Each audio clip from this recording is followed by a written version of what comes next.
नमस्कार, मैं Chandrabhan Prajapati, lecturer mechanical engineering, government polytechnic Bargarh Chitrakoot, आप सभी का अपने यूट्यूब चैनल में वेलकम करता हूं।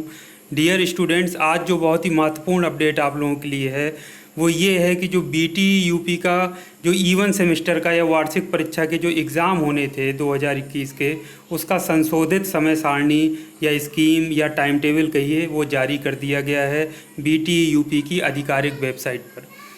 तो जैसा कि फाइनल ईयर या फाइनल सेमेस्टर के जो एग्ज़ाम होने थे वो तो कंफर्म थे कि होने ही होने थे। जो सबसे बड़ा डाउट चल रहा था वो सेकेंड सेमेस्टर और फोर्थ सेमेस्टर के जो स्टूडेंट्स हैं उनके लिए कि उनको प्रमोट किया जाएगा या उनका एग्ज़ाम कराया जाएगा, इस संबंध में था। तो वो भी मैं आपको बताऊं कि उसका भी टाइम टेबल जारी कर दिया गया है सेकेंड सेमेस्टर और फोर्थ सेमेस्टर के स्टूडेंट्स का, सिक्स सेमेस्टर स्टूडेंट्स के साथ में। तो सिक्स सेमेस्टर के स्टूडेंट्स जो हैं यानी अंतिम वर्ष या अंतिम सेमेस्टर के जो छात्र छात्रा हैं उनका टाइम टेबल आ गया है। इसके अलावा फर्स्ट ईयर यानी सेकेंड सेमेस्टर और सेकेंड ईयर यानी कि फोर्थ सेमेस्टर के छात्रों का भी टाइम टेबल जारी कर दिया गया है। तो इस संबंध में जो भी अफवाहें थी उन पर विराम लग गया है कि उनके एग्ज़ाम होंगे फर्स्ट ईयर सेकेंड ईयर वालों के या उनको प्रमोट किया जाएगा। तो इस संबंध में निश्चित है कि जब टाइम टेबल जारी हुआ है तो उनकी परीक्षाएं संपन्न होंगी। अब प्रश्न यह भी है कि परीक्षा ऑनलाइन होगी या ऑफलाइन, ऐसा कई स्टूडेंट्स सोशल मीडिया प्लेटफॉर्म्स पर पूछ रहे हैं या उनके मन में ये इस तरीके का प्रश्न उमड़ रहे हैं कि परीक्षाएं अब ऑनलाइन होगी या ऑफलाइन। तो मैं आपसे बता दूं, बीटी यूपी की तरफ से जो भी पत्र जारी हुए हैं उसमें पूरी तरह से यही स्पष्ट बताया गया है कि परीक्षा ऑनलाइन माध्यम से होगी और उसी के हिसाब से तैयारियां कराई जा रही हैं। अभी कुछ दिन पहले, इसके पहले भी मैंने एक आपको वीडियो जो बताया था उसमें स्पष्ट रूप से जो यूराइज पोर्टल पर स्टूडेंट लॉगिन से अपना डेटा संशोधन करने के लिए, उसमें प्रमुख रूप से मोबाइल नंबर और ईमेल अपडेट करने के लिए कहा गया था। और ये भी कहा गया था कि ईमेल आईडी और अपना जो मोबाइल नंबर है उसको एक्टिव रखें, क्योंकि जो भी ऑनलाइन परीक्षा होगी तो उससे संबंधित यूज़र आईडी पासवर्ड वो आपके रजिस्टर्ड ईमेल और मोबाइल नंबर पर ही प्रेषित किए जाएंगे। तो और इसके अलावा जो शिक्षकों को प्रॉक्टर और सुपर प्रॉक्टर बनाए जाने की प्रक्रिया भी इस समय प्रचलित है। तो इससे पूरा आप मान लीजिए कि जो भी परीक्षा कराने का प्लान है वो ऑनलाइन माध्यम से परीक्षा कराने का प्लान है, सॉफ्टवेयर के माध्यम से। तो ये इन सब अफवाहों पर पूरी तरह से विराम लग गया है। First year, second year, final year, अंतिम वर्ष सभी के टाइम टेबल या समय सारणी जारी हो चुकी है E1 सेमेस्टर के। तो ये आपके परीक्षाएं अगस्त से स्टार्ट होंगी और ये सितंबर तक चलेंगी, जो कि जुलाई में प्रस्तावित थी, तो पोस्टपोन्ड हो गई थी। तो अब नई समय सारणी के अनुसार सबसे पहले फाइनल सेमेस्टर के या फाइनल ईयर के एग्ज़ाम होंगे, उसके बाद फर्स्ट ईयर सेकेंड ईयर की परीक्षाएं भी कराई जाएंगी, क्योंकि उसकी भी समय सारणी जारी कर दी गई है। अब प्रश्न ये उठता है, चूँकि निश्चय हो गया, अब ये जो आपका सिलेबस है उसको सिलेबस के साथ साथ जो आपकी समय सारणी या टाइम टेबल है उसको भी डाउनलोड करने की या छात्र छात्राएं देखना चाहते हैं तो बीटी यूपी की जो आधिकारिक वेबसाइट है btup.ac.in, उसमें आप लेटेस्ट न्यूज़ जो है राइट नहीं लेफ़्ट साइड में अपना जो चलता है आप उस पर क्लिक कर देंगे तो इस तरह से पेज खुल जाएगा। तो लेटेस्ट न्यूज़ वाले में आप देखिए, proposed exam scheme of first year and second year August 2021 annual system examination, यानी एनुअल सिस्टम के जो बच्चे हैं वो यहाँ से डाउनलोड करेंगे, इस पे क्लिक करेंगे तो डाउनलोड हो जाएगा। उसके बाद नीचे ही लिखा है सेमेस्टर सिस्टम एग्जाम वाले कर लेंगे। उसके नीचे थर्ड वाली लाइन में सेकेंड एंड फोर्थ सेमेस्टर के जो स्टूडेंट्स हैं उनका यहाँ से टाइम टेबल मिल जाएगा उनको। और जो आपका इस फाइनल ईयर के जो बच्चे हैं ये एनुअल सिस्टम वाले, वो नीचे से डाउनलोड कर सकते हैं। तो ये सारी लिंक दी हैं, इनसे आप डायरेक्ट अपना सिलेबस PDF फॉर्म में डाउनलोड कर सकते हैं। सिलेबस नहीं, सॉरी, टाइम टेबल कहना चाहिए, टाइम टेबल या समय सारणी जो लेटेस्ट अभी जारी की गई है या अपलोड की गई है बीटी यूपी की वेबसाइट पर। सिलेबस भी डाउनलोड करने के लिए मैंने आपसे बताया था, ये सिलेबस दिया हुआ है ऊपर जो ये ब्लू कलर से दिख रही है लाइन, तो इसमें 1 2 3 4 5 छठे नंबर पर 5वें नंबर पर सिलेबस लिखा है, इस पर क्लिक करेंगे तो आपकी ब्रांच से संबंधित सिलेबस भी आप डाउनलोड कर सकते हैं। तो इसके अलावा जो मेरा जो ग्रुप बना हुआ है आपका टेलीग्राम चैनल पर पॉलीटेक्निक लिबरल लर्निंग के नाम पर, उसमें भी मैंने ईयर वाइज यानी सेमेस्टर वाइज अंतिम सेमेस्टर का, सेकंड जो ईयर का, फर्स्ट ईयर का और जो एनुअल सिस्टम वाला एग्जामिनेशन स्कीम है उसको मैंने शेयर कर दिया है PDF फॉर्म में, तो उसको वहाँ से भी स्टूडेंट्स प्राप्त कर सकते हैं। तो आगे अब मेन समस्या है, चूंकि अब जो आपका 21 जुलाई से आपके प्रैक्टिकल एग्जाम्स भी चल रहे थे, पहले 30 जुलाई तक होने, तो उसके बाद डेट बढ़ के अगस्त तक हो गई थी। तो अब उम्मीद है कि सभी के प्रैक्टिकल एग्जाम्स अब ख़त्म हो चुके हैं।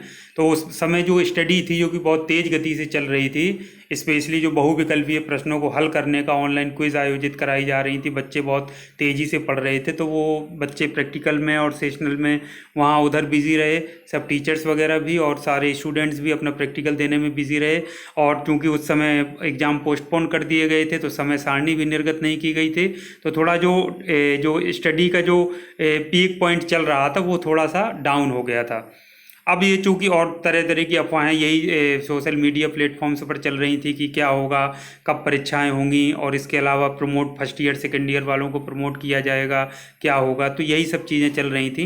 लेकिन अब चूंकि बीटी यूपी की तरफ से आधिकारिक तौर पर समय सारणी परीक्षा की जारी कर दी गई है 2021 की परीक्षाओं की, तो अब उन सभी जो भी इस तरीके की चीज़ें बातें जो हो रही थी, उन सब पर विराम लग गया है। और अब छात्र अपनी तैयारी टाइम टेबल के हिसाब से कर सकते हैं, पुनः प्रारंभ कर सकते हैं। अब तैयारी के लिए जो पहले एक वीडियो में अलग से बनाकर इस संबंध में बता चुका हूं कि किस तरह से आपको तैयारी करना चाहिए। लेकिन अभी जो भी आपके समय लिमिटेड समय है, 10-12 दिन 15 दिन, जब से भी आपके एग्ज़ाम है, तो जो भी समय आपके पास बचा है, तो उनसे आप, फिर मैं आपसे कह रहा हूँ इस चीज़ को, यही आपके काम आने वाला है। जो भी आपके विषय हैं, तो एक एक लाइन के कॉन्सेप्चुअल नोट्स तैयार कर लीजिए। एक एक लाइन के बस जो कॉन्सेप्ट होते हैं, जैसे बहुत सारे सब्जेक्ट्स ऐसे होते हैं या चैप्टर हैं जिनमें फुल फॉर्म ही पूछ लेते, तो इसका फुल फॉर्म आपका लिख लीजिए सामने कि ये होता है।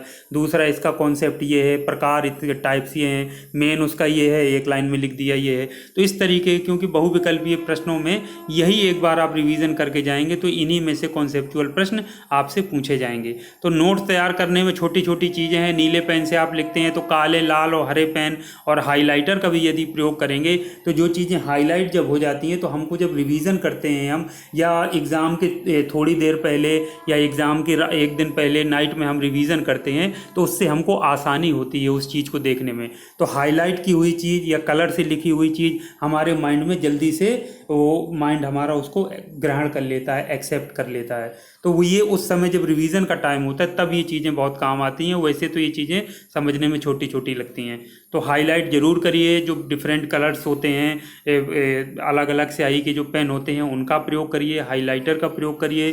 जो विशेष कॉन्सेप्ट हैं जो आपको याद रखने ही हैं, उनको आप हाईलाइट कर लीजिए हाईलाइटर से, और उससे आसानी से आप याद करिए। टाइम मैनेजमेंट आप फिक्स कर लीजिए। जो भी आपके पास समय है, अभी जो बचा है, यदि आपने नोट्स कॉन्सेप्चुअल नहीं बनाए हैं, तो अभी भी आपके पास यदि 10-12 दिन का समय है, तो समय को आप डिवाइड कर लीजिए। एक एक दिन पहले एक एक सब्जेक्ट को दीजिए। जैसे अंतिम जो सेमेस्टर के स्टूडेंट्स हैं, 4 सब्जेक्ट हैं, तो एक सब्जेक्ट पहले एक दिन में देकर देखिए, सुबह से शाम तक पूरा का पूरा कॉन्सेप्चुअल नोट्स बना डालिए चैप्टर वाइज। एक छोटी सी पतली सी कॉपी बनाइए, उसमें चैप्टर वाइज कॉन्सेप्चुअल नोट्स बना डालिए बढ़िया नीले पेन से। इसके साथ हरे, नीले, काले पेन का प्रयोग करते हुए, हाईलाइटर का प्रयोग करते हुए आप उसको बना लीजिए चैप्टर वाइज। सारे जो जो मेन पॉइंट्स हो सकते हैं, आपके बुक्स चाहे आपके पास रखी हों, चाहे आपको इंटरनेट में कहीं से प्राप्त हुई हों, या नोट्स आपको इंटरनेट में प्राप्त हुए हों, उनसे देख करके आप बना करके रख लीजिए। मोबाइल पर रखी हुई चीज़ों के आप भरोसे मत बैठिए, अपनी कॉपी में सारा चीज़ों को नोट कर लीजिए। और एक जो सबसे महत्वपूर्ण बात है, तो सभी विषयों का आपको इस तरह से कर लेना है। और जैसे 4 विषय हैं, तो चारों विषयों को एक एक दिन दीजिए, फिर एक एक दिन और दीजिए। अगर थोड़ा थोड़ा बच जाता है, इस तरह से पूरे नोट्स कंप्लीट हो जाएंगे। फिर जो समय बचे उनको लगातार आप लोग रिवाइज करते रहिए। दूसरी सबसे महत्वपूर्ण बात, तनाव बिल्कुल मत लीजिए। तनाव लेने की ज़रूरत आपको नहीं है। सकारात्मक दृष्टिकोण रखते हुए आप पढ़ाई अपनी जारी रखिए। आपको उसका अच्छा फल मिलेगा, आपका रिजल्ट भी अच्छा आएगा और आपकी परीक्षाएं भी अच्छी जाएंगी। जब परीक्षाएं अच्छी जाएंगी, तो आपका रिजल्ट स्वाभाविक है कि अच्छा ही आएगा। तो किसी भी तरह से तनाव लेने की आपको ज़रूरत नहीं है। अब एक चीज़ मैं आपसे बताया था, जैसे ये बात मैं बहुत पहले बता चुका था, और स्टूडेंट्स, बहुत स्मार्ट स्टूडेंट्स जो होते हैं, तो वो पहले से ही नोट्स वगैरह बना करके, शॉर्ट नोट्स, कॉन्सेप्चुअल नोट्स या उनको स्पाइडर नोट्स जिनको कहते हैं, जिनसे आसानी से रिवीजन किया जा सकता है, बना करके रखते हैं। तो यदि आपने बना कर रखे हुए हैं, तो वो नोट्स अपने सामने रख करके आप उसका रिवीजन शुरू कर दीजिए। इसके अलावा यदि चैप्टर से, किसी विषय के कोई चैप्टर था, उसमें कोई चीज़ आप छूट गई थी, कुछ आपको नोट्स बनाने रह गए थे, तो उनके भी शॉर्ट नोट्स आप बना करके या कॉन्सेप्चुअल नोट्स या वन लाइनर नोट्स आप बना करके उसमें कंप्लीट कर लीजिए और उसके बाद लगातार उनको रिवाइज करते रहिए। आपको कोई भी परीक्षा में दिक्कत नहीं होगी। यदि कॉन्सेप्चुअल नोट्स बने होंगे तो जो बहुविकल्पीय प्रश्न होते हैं या मल्टीपल टाइप क्वेश्चंस पूछे जाते हैं तो उनका ये है कि मल्टीपल चॉइस क्वेश्चंस जो होते हैं उनमें हमारे सामने ही सारे उत्तर लिखे हैं, तो जब वो हमारा यदि जरा भी आपने पढ़ा होगा उसको तो 4 उत्तर में से आपको सही उत्तर जरूर आप छांट लेंगे, उसमें याद कर लेंगे। आपको कुछ भी दिमाग पर बहुत जोर डालने की ज़रूरत नहीं पड़ेगी। लेकिन आपने पढ़ा ही नहीं होगा तो आपको छोटी छोटी चीज़ें भी कंफ्यूज करेंगी। तो इसी के साथ ये सारे अपडेट्स थे जो मैंने आपको बताए। तो यदि आप बीच में चूँकि डाउन हो गया था पढ़ाई का जो सिस्टम था पूरा का पूरा, बच्चे भी थोड़ा डाउन हो गए थे, उनका एग्जामिनेशन का जो टाइम टेबल था या डेट थी, तिथि थी, वो जारी नहीं हुई थी, लेकिन अब तिथियां जारी हो गई हैं। आपको पता है कि इस डेट से आपके एग्ज़ाम स्टार्ट होने वाले हैं। तो अब आप पूर्ण अपने मनोवेग से, संपूर्ण अपनी पूरी ऊर्जा के साथ और सकारात्मक दृष्टिकोण के साथ आप लोग पढ़ाई में लग जाइए, आपको सफलता अवश्य मिलेगी।